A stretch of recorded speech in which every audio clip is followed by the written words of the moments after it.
কাতারের ব্যবসায়ীদের বাংলাদেশে বিনিয়োগের আহ্বান প্রধান উপদেষ্টা। বাংলাদেশে কাতারের বিনিয়োগকারীদের জন্য একটি বিশেষ অর্থনৈতিক অঞ্চল গড়ে তোলার কথা জানিয়ে প্রধান উপদেষ্টা অধ্যাপক ডক্টর মোহাম্মদ ইউনূস সে দেশের ব্যবসায়ীদের বাংলাদেশে বিনিয়োগের আহ্বান জানিয়েছেন। বুধবার 23 এপ্রিল দোহায় কাতারের উপপ্রধানমন্ত্রী ও প্রতিরক্ষামন্ত্রী শেখ সাউদ বিন আব্দুল রহমান বিন হাসান আল থানির সঙ্গে এক বৈঠকে প্রধান উপদেষ্টা বলেন, কাতারের বিনিয়োগকারীদের জন্য একটা বিশেষ অর্থনৈতিক অঞ্চল গড়ে তোলা যেতে পারে।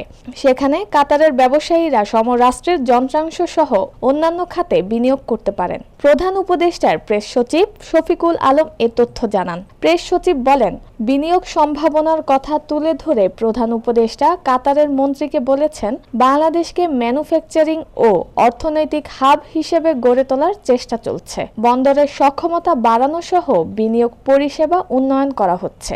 অধ্যাপক ইউনূস বলেন, বাংলাদেশে শিল্প স্থাপন করে উৎপাদিত পণ্য দেশের বাইরে রপ্তানি করতে পারবেন। তিনি কাতারের ব্যবসায়ীদেরকে বাংলাদেশে বিনিয়োগে উৎসাহিত করতে সে দেশের সরকারের প্রতি আহ্বান জানান। কাতার 3 বছর পর পর বাংলাদেশ থেকে 725 জন করে সেনা সদস্য নেবে। প্রধান উপদেষ্টা কাতারের উপপ্রধানমন্ত্রীকে এই সেনা সদস্যের সংখ্যা বাড়ানোর অনুরোধ জানান। একই দিন কাতারের বাণিজ্য ও শিল্পমন্ত্রী শেখ ফয়সাল বিন আল থানি অধ্যাপক ইউনূসের সঙ্গে বৈঠক করেন। সেখানে প্রধান উপদেষ্টা দ্বিপক্ষীয় বাণিজ্য ও বিনিয়োগ বাড়ানোর ওপর গুরুত্বারোপ করেন।